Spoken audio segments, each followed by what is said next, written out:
नमस्कार, मैं जितेंद्र चतुर्वेदी। पश्चिम बंगाल के पंचायत चुनाव में तमाम दुश्वारियों के बाद भी भाजपा ने बड़ा भारी उलटफेर किया है। हालांकि ये बात आपको ठिठकाएगी भी और चौंकाएगी भी, क्योंकि बताया तो ये जा रहा है कि टीएमसी ने प्रचंड बहुमत हासिल किया है और भाजपा को तो बहुत पीछे छोड़ दिया है। सवाल यह है कि क्या वाकई में बहुमत जो टीएमसी ने पाया है वो प्रचंड है। और जब ये कह रहा हूं तो दरअसल इसकी तुलना 2018 से करना बड़ा जरूरी है। और फिर एक सवाल यह भी है कि ये जो नतीजे आए पंचायत चुनाव के, इन नतीजों के आलोक में अगर पश्चिम बंगाल में जब 2024 लोकसभा चुनाव होगा तो भाजपा कहां खड़ी होगी, यह भी देखा जाना बड़ा जरूरी है। और एक सवाल यह भी है कि जो कुछ पश्चिम बंगाल में पंचायत चुनाव के नतीजों से दिखाई दे रहा है उसमें वाम और कांग्रेस कहां रहेगी बंगाल में, और फिर उस विपक्षी एका का क्या होगा जिसका ताना बाना बुना जा रहा है और जिसके लिए 17 को बैठक भी बुलाई गई है बेंगलोर में। ये तमाम सवाल हैं जिस पर हम लोग बात करेंगे, लेकिन जो सबसे बड़ा सवाल है वो ये कि भाजपा ने क्या वाकई में उलटफेर कर दिया है। जब आप इस पर जो पीछे का चुनाव रहा है उससे तुलना करिएगा तो आप पाइएगा कि जो पंचायत चुनाव है, खासतौर से ग्राम पंचायत में, पिछली बार की तुलना में जो अभी तक अनुमान है वो ये कि भाजपा को 1000 अधिक पंचायतें वहां जीत रही है, ग्राम पंचायत। ये अपने आप में बड़ी चीज है, और वो इसलिए क्योंकि इस पश्चिम बंगाल में 2018-19 से पहले भाजपा का कुछ था नहीं। और एक चीज और भी इसमें बड़ी महत्वपूर्ण हो जाती है कि 18 में भाजपा ने कोई 5700 के आसपास ग्राम पंचायतों में जीत तो हासिल की, 19 में 18 लोकसभा सीटें जीती, लेकिन 21 में विधानसभा चुनाव के बाद जिस तरह का वहां हिंसा हुई, उस हिंसा से तो अच्छों की कमर टूट जाती। लेकिन भाजपा के कार्यकर्ताओं को और उनके समर्थकों को इसलिए साधुवाद देना चाहिए कि उन तमाम कठिनाइयों के बाद जो उन्होंने 2021 के विधानसभा चुनाव में झेली थी, उस सब को इतर रखते हुए, और जब पंचायत चुनाव आया, जिसे आप कहिए कि जो पूरी लोकतांत्रिक प्रणाली है उस प्रणाली की जीवात्मा अगर कहीं बसती है तो यह पंचायत चुनाव है, इसमें उन्होंने बड़ी भूमिका निभाई। और इस तरीके से आप ये देखिए कि भाजपा को इतना 1000 सीट ज्यादा मिल जाना ये बड़ी बात है ग्राम पंचायत में। और इससे ये समझ में भी आता है कि किस तरह से भाजपा पश्चिम बंगाल के गांव में, गलियों में, घरों में जा चुकी है। और ये जो नतीजे हैं, इन नतीजों से यह भी अनुमान लगता है कि ये जो 18 सीटें लोकसभा की पिछली बार भाजपा ने जीती थी, वो हो सकता है कि 2024 के लोकसभा चुनाव में वो उतनी सीटें रिटेन कर पाए, और मुमकिन है कि वो आगे भी बढ़ जाए, क्योंकि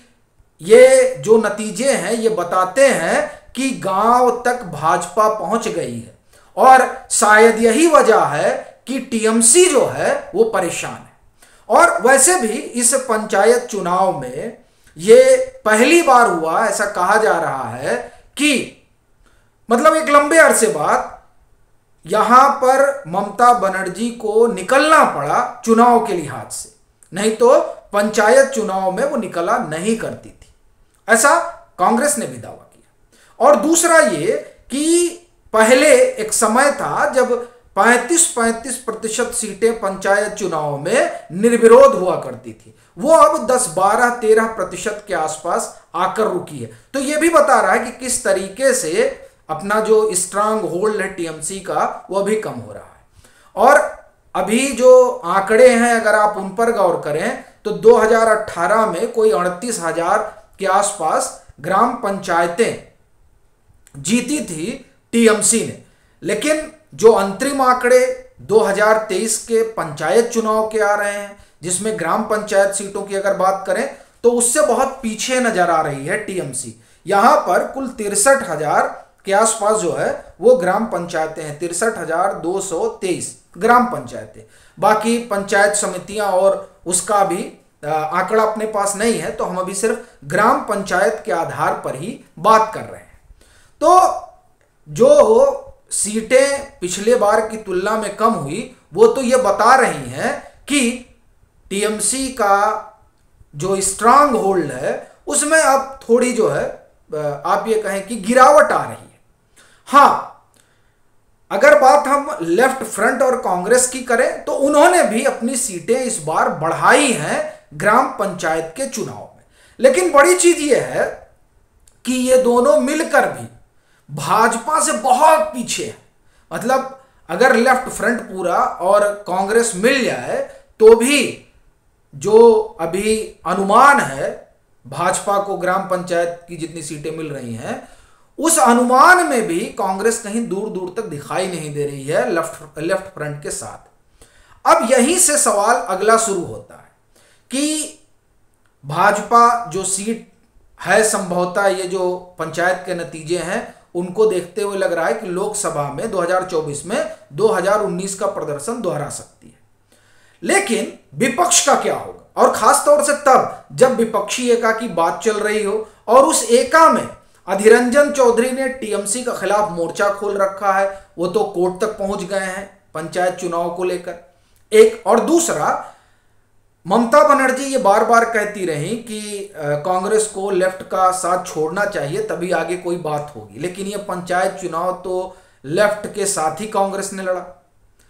अब जब 17 को बैठक होगी और उस बैठक में माना जा रहा है कि सीट शेयरिंग वाला मसला होगा, तो ऐसे समय में क्या सिनेरियो उभरेगा, ये एक बड़ा सवाल है। लेकिन जो मौजूदा परिदृश्य है पश्चिम बंगाल का, उस परिदृश्य में एक चीज तो स्पष्ट है कि जिस आप ये कहें कि रूप में, और जब मैं रूप कह रहा हूं तो जिस दलगत रूप में पंचायत का चुनाव हुआ, यानी एक तरफ टीएमसी, एक तरफ भाजपा और दूसरी तरफ कांग्रेस और लेफ्ट, अगर यही जो राजनीतिक सिनेरियो है वो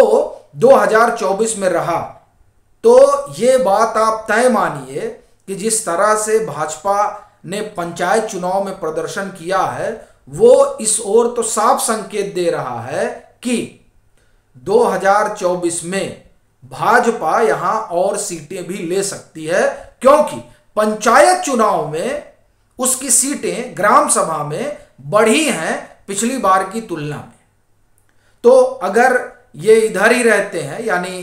त्रिकोणीय मुकाबला होता है, तो संभावना बड़ी है कि भाजपा की सीटें और बढ़ जाए। इसी लिहाज से यह माना जा रहा है कि यह बड़ा उलटफेर है, और इसमें एक कारण और भी है मानने का कि बड़ा उलटफेर है। भाजपा की जो अपनी विचारधारा है वो उसका यहां प्रसार हो रहा है, यह भी एक संकेत है। और दूसरा जो सबसे बड़ी चीज है ये कि भाजपा पेनिट्रेट कर रही है और भाजपा की स्वीकार्यता पश्चिम बंगाल में बड़ी तेजी से बढ़ रही है और मुख्य विपक्ष के रूप में भाजपा खड़ी हो गई है। ये इतनी बड़ी घटना है जिसने न सिर्फ टीएमसी बल्कि लेफ्ट और कांग्रेस दोनों को परेशान कर दिया। और टीएमसी तो देखिए सबसे ज्यादा परेशान है ये भाजपा को लेकर कि ये लगातार जो है उसका जो स्पेस है पश्चिम बंगाल में उसे घेरती जा रही है, और दूसरी तरफ लेफ्ट और कांग्रेस भी उसके स्पेस को ऑक्युपाई कर रहे हैं। तो इस समय सबसे बड़ा संकट जो है टीएमसी का है, और उसमें भी उसको ज्यादा जो आप ये कहें कि दिक्कत है वो इस कांग्रेस और लेफ्ट के गठजोड़ से है, क्योंकि ये जो दो गठजोड़ है वो उस वोट को खींच लेगा जिस वोट के सहारे टीएमसी पश्चिम बंगाल में राजनीति करती रही है। अब ये देखने वाली बात होगी कि किस तरह का इन लोगों का अपना गठजोड़ बनता है, लेकिन फिलहाल जो आंकड़े हैं, जो नतीजे हैं, वो भाजपा के लिहाज से तो मुझे लगता है बड़ा सुखद संकेत है। बाकी आपकी अपनी क्या राय है जरूर साझा करें, और मतांतर से नहीं जुड़े हैं तो जुड़ें, वीडियो को लाइक करें और खूब शेयर करें।